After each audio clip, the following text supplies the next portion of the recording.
Good morning, guys. It is exactly 5 a.m. in the morning, and today is the day when I am saying goodbye to Arkansas. Today is the day when I'm saying goodbye to Little Rock.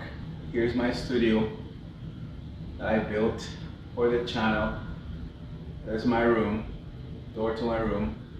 I am leaving right now. Let me turn the lights off.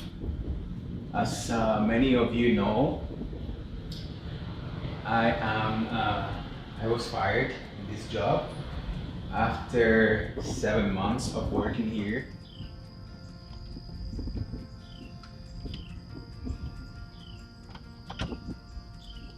I left everything to come down up here to Arkansas, and it happens that at the end I was fired.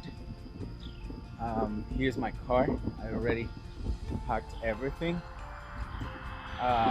Not all my things, because I'll be coming back in a few days, perhaps kind of like in a month, to pick up all my stuff. I'll be driving the U-Haul down there. That's something that I will record as well to show you guys how that process goes. But yes, I am leaving today. I'm driving to Florida, 20 hours drive, so it'll be all an adventure. I took with me this rock from my backyard here in Arkansas to remind me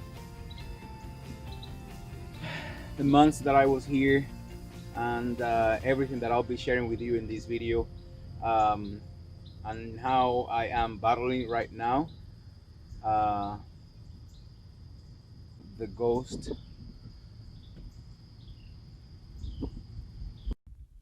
Saying goodbye to the house from inside the car.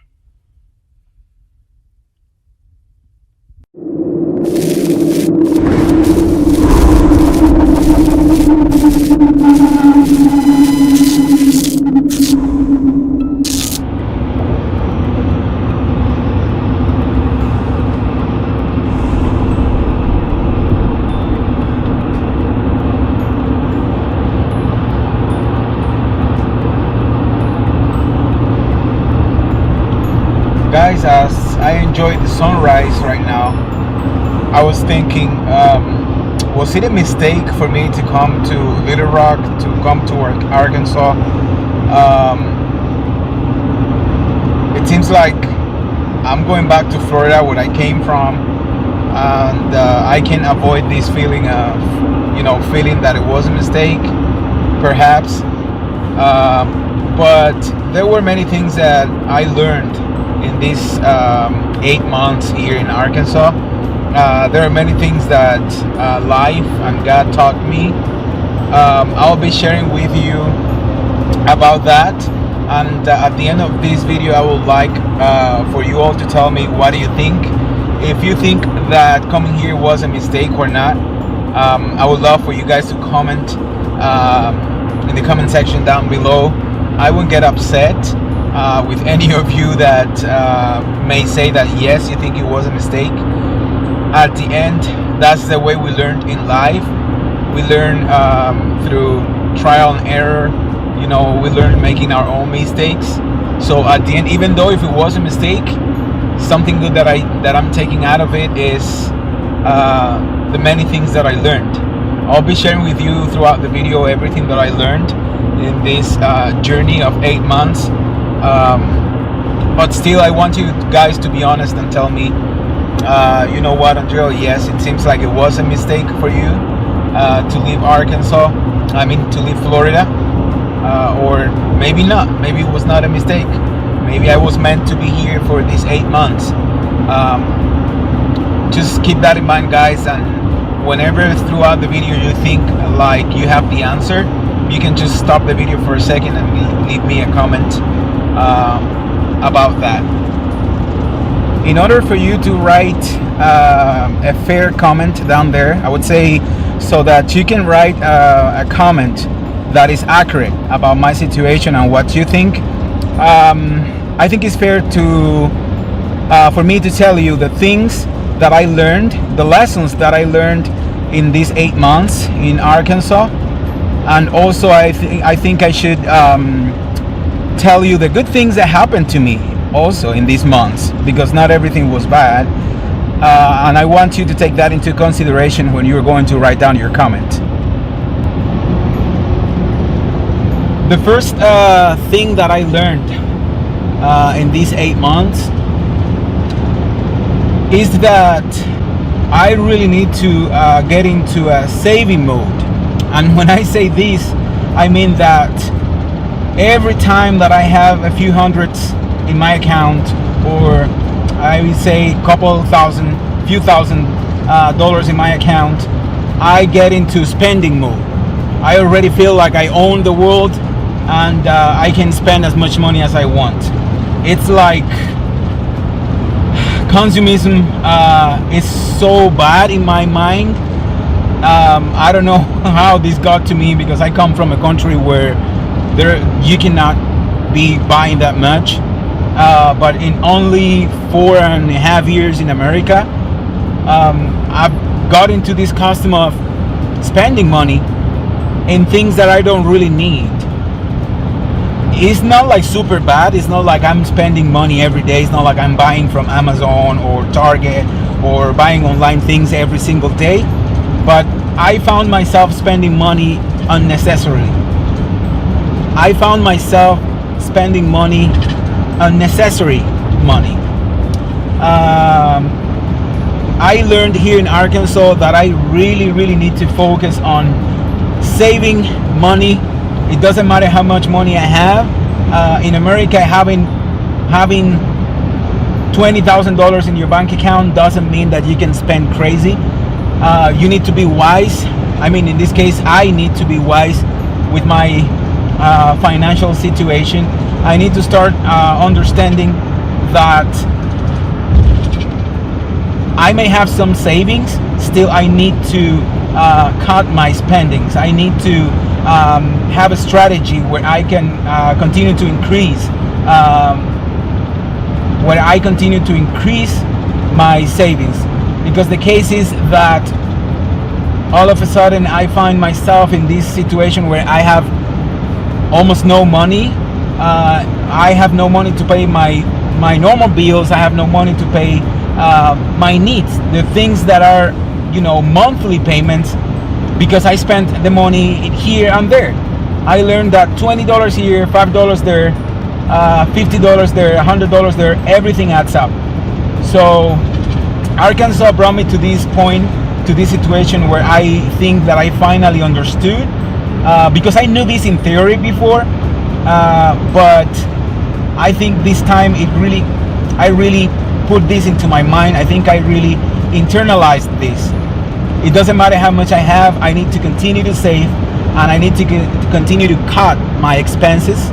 When my family comes here, whatever time is left for them to come, I need to have a good amount of money in my account to receive them and to give them the life that I want to give them, the life that I came here to give them. And it's been 4 years and a half separated from my family, so I have to make that worth. I cannot continue to spend my money, and when they come, I don't have the savings. That's not what I came for here. I came to America to have a decent life. If God wants it and I become millionaire, whoo, great. But in my plan right now is just have my savings, and that depends on me. That's my responsibility. If I don't have money, that's because I haven't been wise with my finances. So yeah, I would say that's the first or one of the things that I learned here in Arkansas.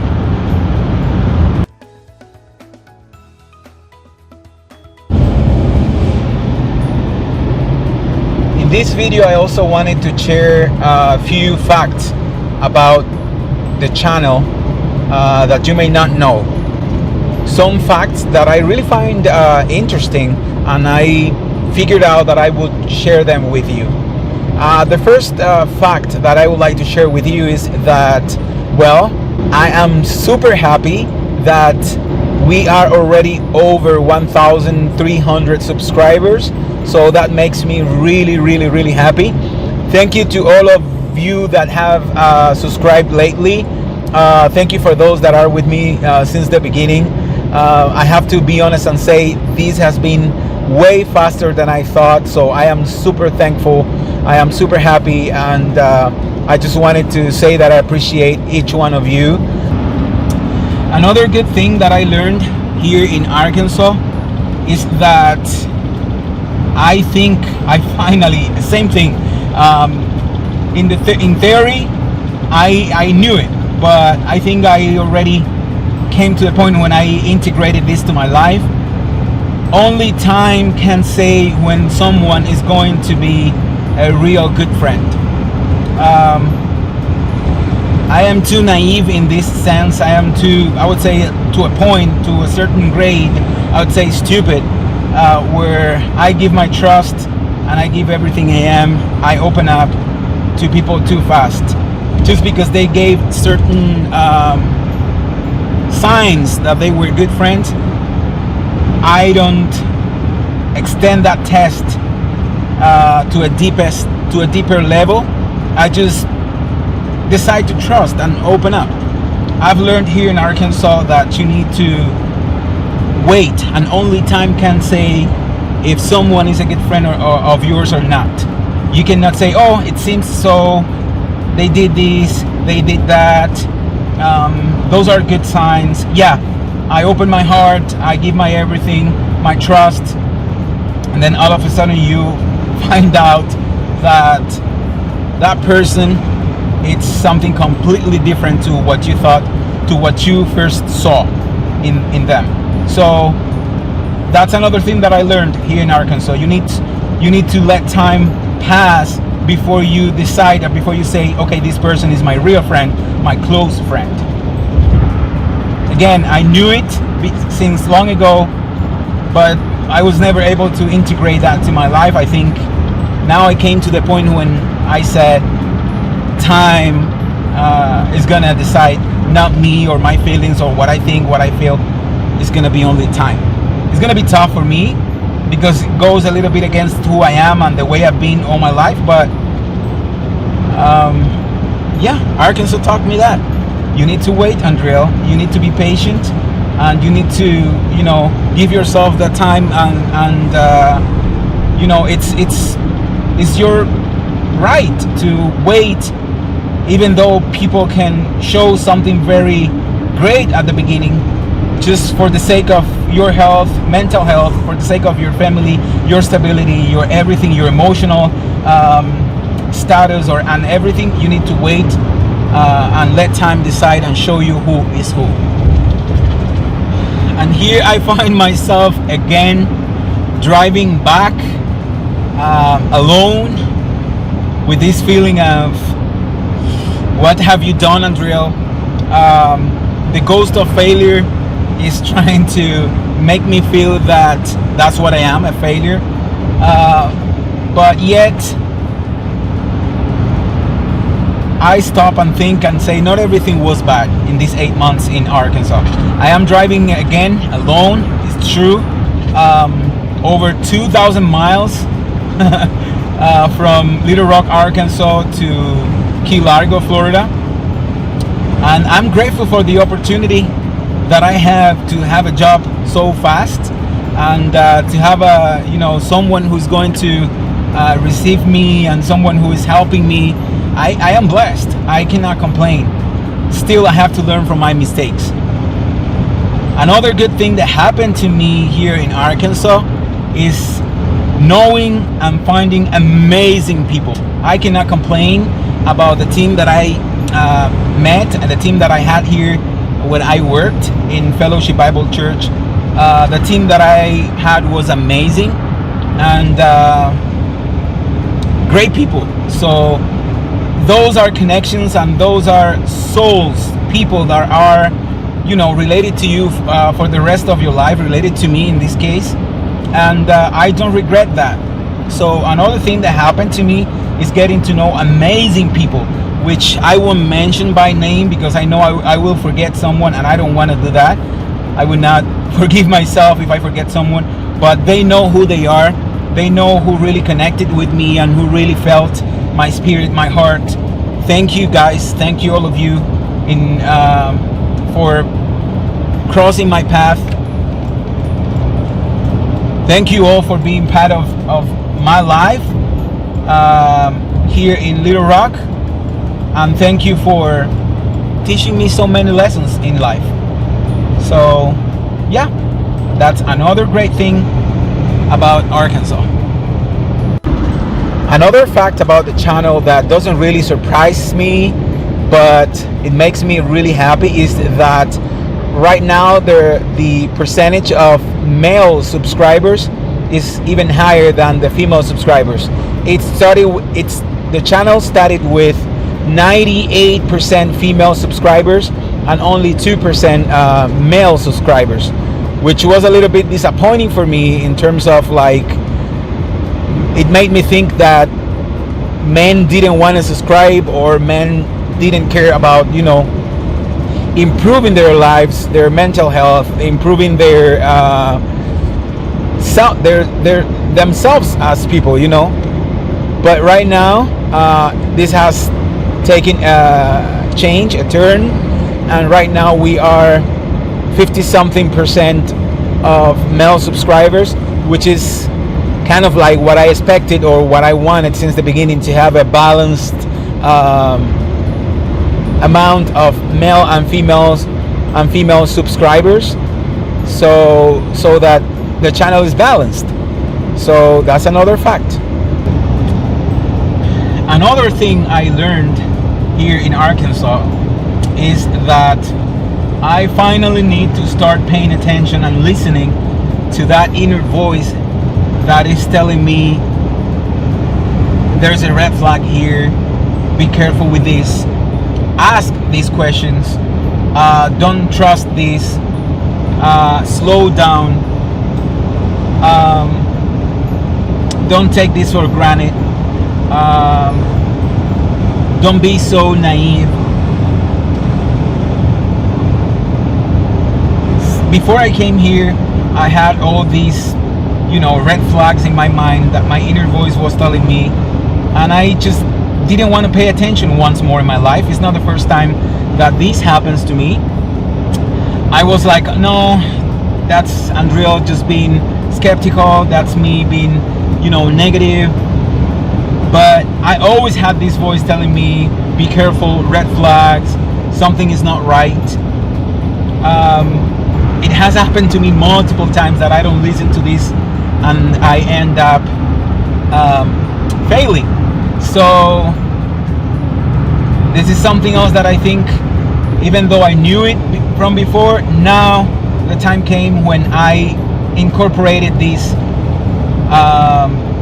to my mind, to my life. I really internalized this now. I need to pay attention to that voice. I need to train myself into knowing when it's just me being pessimistic or negative or skeptical, but when is that voice coming, in my opinion, coming from God, telling me, hey, be careful, something is not right. Would I had pay attention to that voice before I came, I could have avoided few things. But here I am learning from my mistakes, right?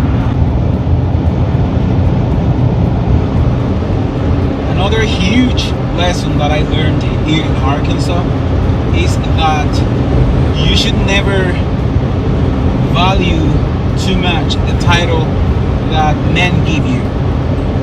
One day they give you this title and they all respect, if you could say, or they value you because you have that title, but they give you that title in order for you to represent their interest and in order to do what they think you have to do or what they want you to do.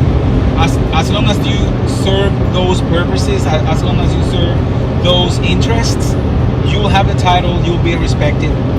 Tomorrow they just take off the title, they say you are not that anymore because we say so, and then you find out that you are nobody anymore for so many people that you thought they loved you, they respected you, they appreciated you for your job, for your work, not for your title. But sad truth that I learned is that there are many people around you that will show respect, admiration, and everything just because of the title that you have. As long as you don't have it anymore, you literally disappear for them. You're nobody anymore. So I know titles are important for your career, for your growth, for your path in life, but you should never value that too much to the point that when you don't have that title anymore, you feel like you lost who you were. You feel like you lost your identity. You should value and you should know who you are with or without that title. And be ready to know that there is a lot of people that won't even call you anymore, won't even talk to you anymore as soon as they know that you don't have that title anymore.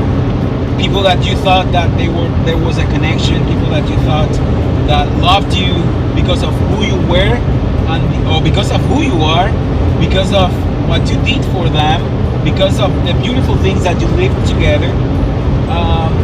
You thought that there was a bond, right? Well, there was a bond, but it was from them to your title, not from them to you. So yes, follow, pursue, try to get those titles because they are important in life, but be careful what is the place that you give to it. You are who you are. You are amazing not because of that title, but because of who you are as a person. Never forget that, so that you don't find yourself in this hole of not having an identity, thinking that you're nobody, thinking that you lost everything. Titles don't make you who you are. Your essence, your heart, your spirit, your values, that's what you cannot lose. That's what makes you who you are. That's what no man can give you and no man can take away. That's what you have to prioritize. That's what you have to value as the most important thing. Titles, as I just learned, they come and go. As fast as they came, even faster they can go. So be careful with the place that you give them in your life. And here we go with another very interesting fact about the channel.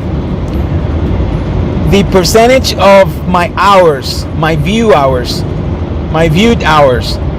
are coming from people that are not subscribed. So you will be, if you see here, you'll be surprised to see that over 95% of my hours is coming from people that are not subscribed, which makes me think about two things. Are my subscribers watching the videos? Interesting. I would love for you to guys watch my videos, comment, interact. This is not the type of channel that you just see the video and that's it. I really want to interact with you. I want to read your comments. I want to answer the comments. I don't know if you've noticed that I always answer all of my comments. Please guys, comment down below. What do you think about my move to Florida? What do you think if it was a mistake that I came to Arkansas and only 8 months later I have to go back to the place where I thought that I would never go back?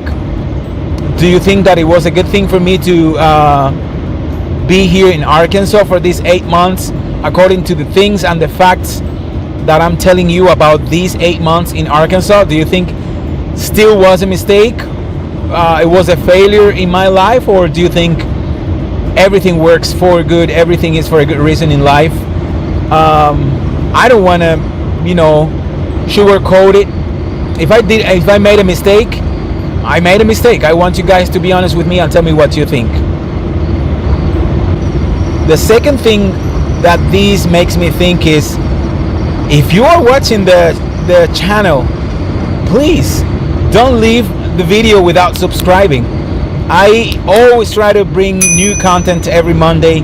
I always try to bring you valuable content, things that are going to be helpful for you. I open up my life so that you can learn from it, from my mistakes, from my successes. So I would really appreciate if you could just click the subscribe button. As I've said before, it doesn't cost you anything. It's just one click, but it helps me a lot.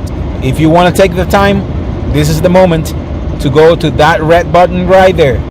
Well guys, I am finally, as you can see, in the hotel room. I'll be here for a few days until I can find rent down here.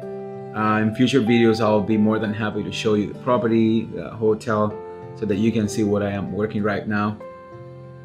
I have here with me my little rock that I got from the backyard in my house in Little Rock. This is gonna be my reminder everywhere that I see it, every time that I see it, in wherever I'll go, I'll take it with me, reminding me that I am not a failure. I recommend for you to have, I call this like your altar, or you could call it your reminder. Whenever you are trying to fall in this, or you are falling in this thought of you as a failure, I would really recommend for you to always have something that you can physically touch, that you can see, that could be a good reminder for you that you are not a failure. It could be, for some of you, it could be a picture, or it could be a popular phrase that you can just hang on your fridge door with a magnet, or for some people it'll be a letter, something that is significant or is related to any time in your life that made you feel like you were a failure. It's good if you have that thing to remind you about it.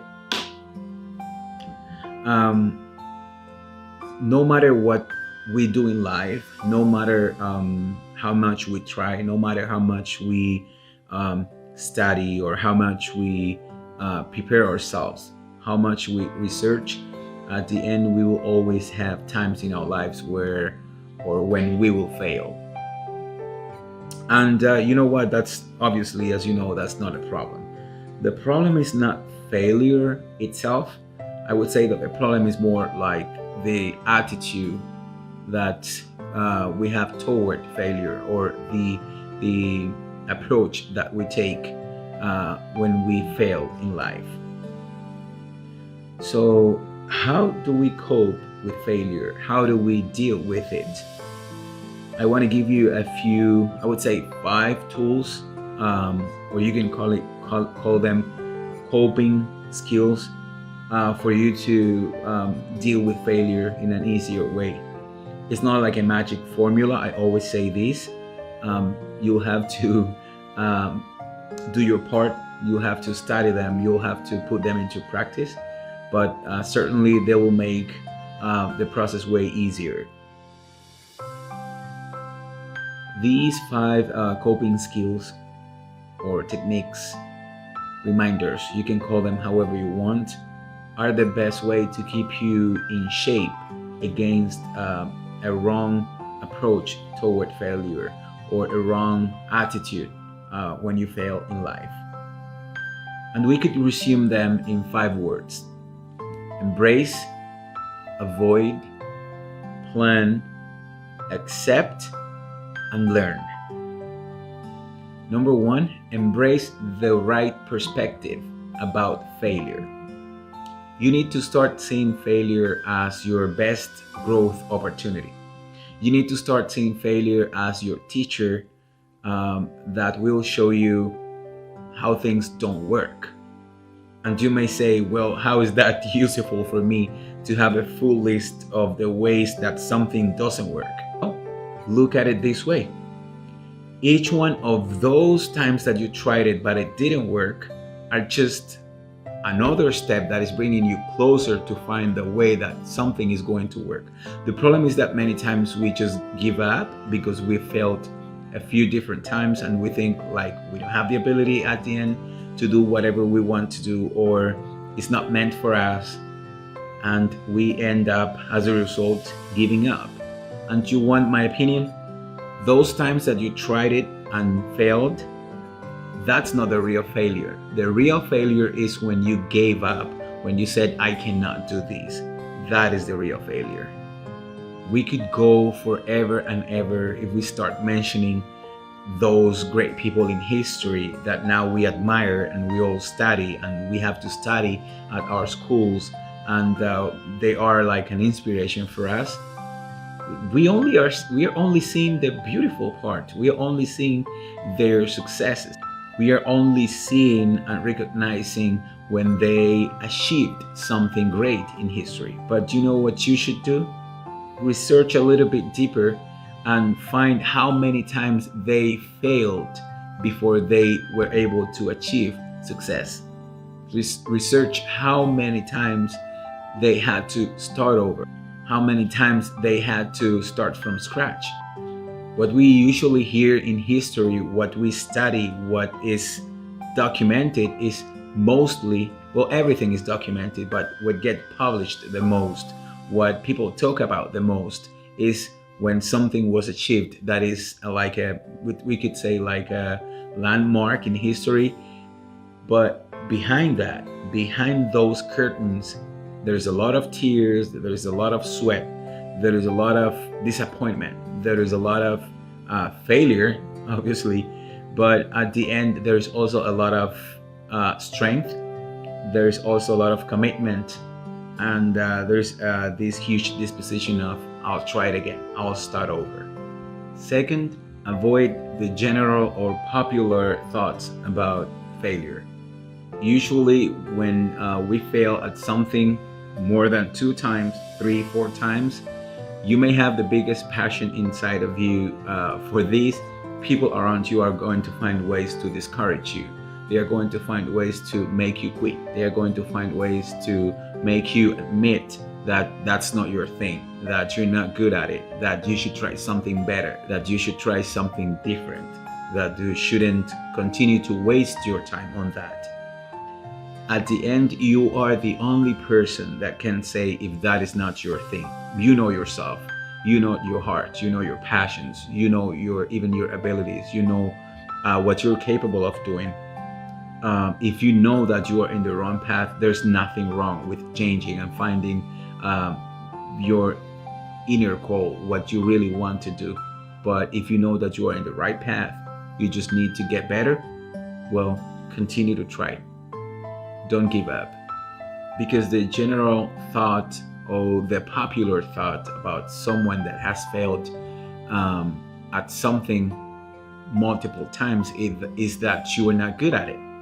And that is not always the case. The popular thought about failure is that it's something negative, that is something sad, that is something heartbreaking. And somehow, yes, nobody wants to fail. But if you only stay there and that's all you can see about failure, yes, I understand why you are not trying it again. I understand why you are heartbroken. I understand why you have no strength to continue the path. I understand why you want to give up. Failure is way more than that. Popular thoughts may tell you that failure is sad, that is super hard, but that's true, but that is not all. As I mentioned before, failure could be something really good for you. It could be something really positive if you have the correct approach to it. 3, plan consistently to avoid it. It doesn't mean like, oh, failure is bringing me every time closer to success, so let's continue to fail.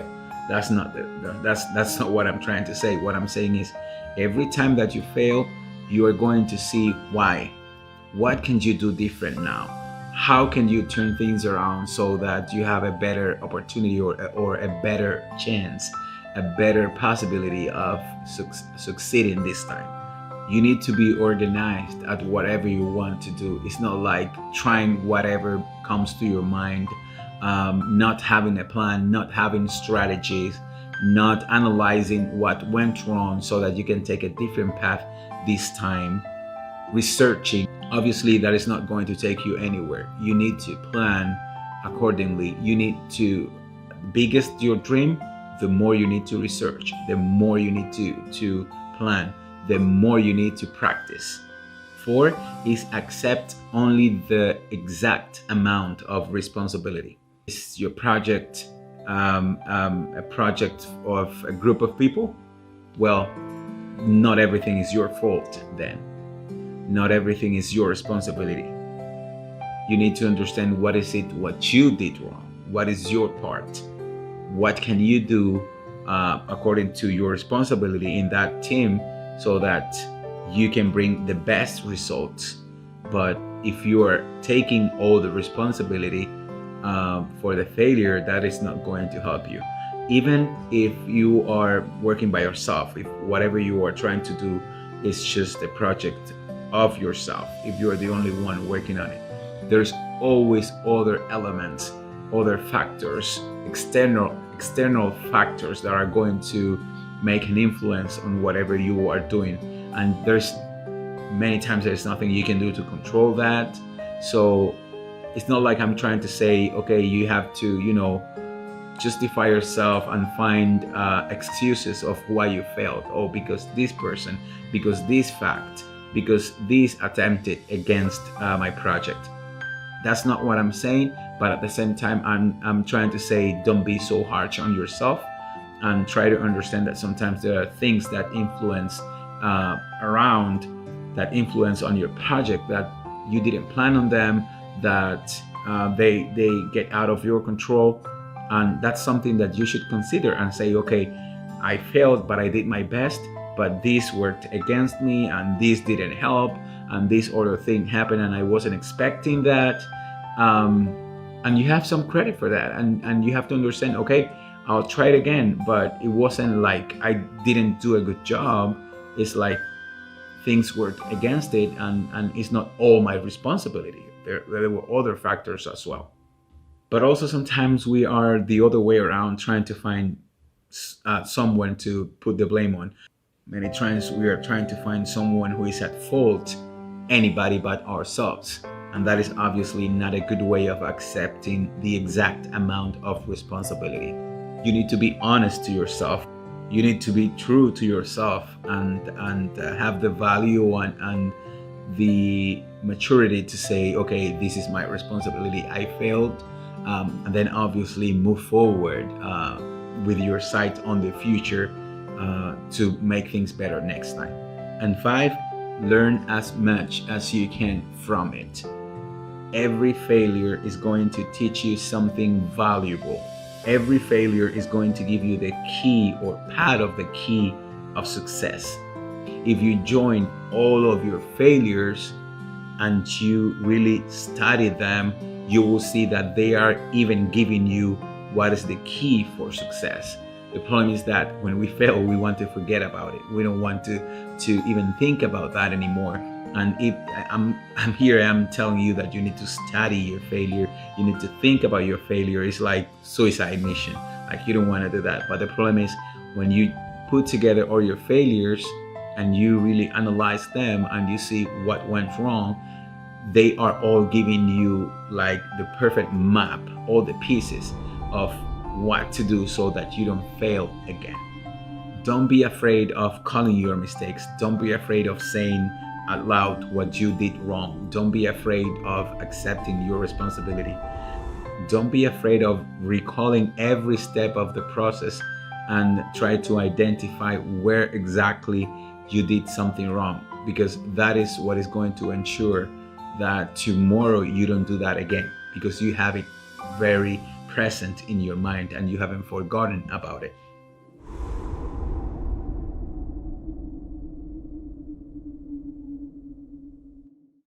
So as a conclusion, I want to tell you, the ghost of failure is always going to be surrounding you, is always going to be around. And when something goes wrong, any of your projects fails, this ghost is going to be around telling you, you see, I told you, quit, stop wasting your time. It's going to try to influence you so that you don't move forward, so that you don't become a winner.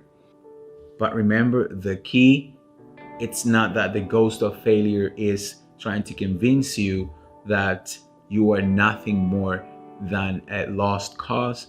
The thing here is you having the right approach, you having the right attitude towards failure. I really want to know which one has been your worst failure? Which one has been that failure that is haunting you every time and is not letting you move forward? Writing it down in the comments is going to help you release that burden that you have. Let's talk about it. Just open up and let me know what is that thing that you failed at and it's been hard for you to forgive yourself for that.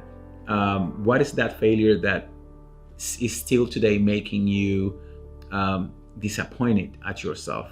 What is that failure that is making you be afraid of moving forward, of trying it again? Let's talk about it. Let's see what we can come up with in the comment section down below. I'll make sure that I will be there to answer your comments, and I hope there's something that I can do to help you move forward. I hope there's something I can do to help you overcome the ghost of failure. And remember, if there is any ghost that is surrounding you, any ghost that is trying to make your life impossible, talk to Mr. Diaz, because you and me, both of us, we have to make sure that we kick out all of those ghosts. They all have to go out.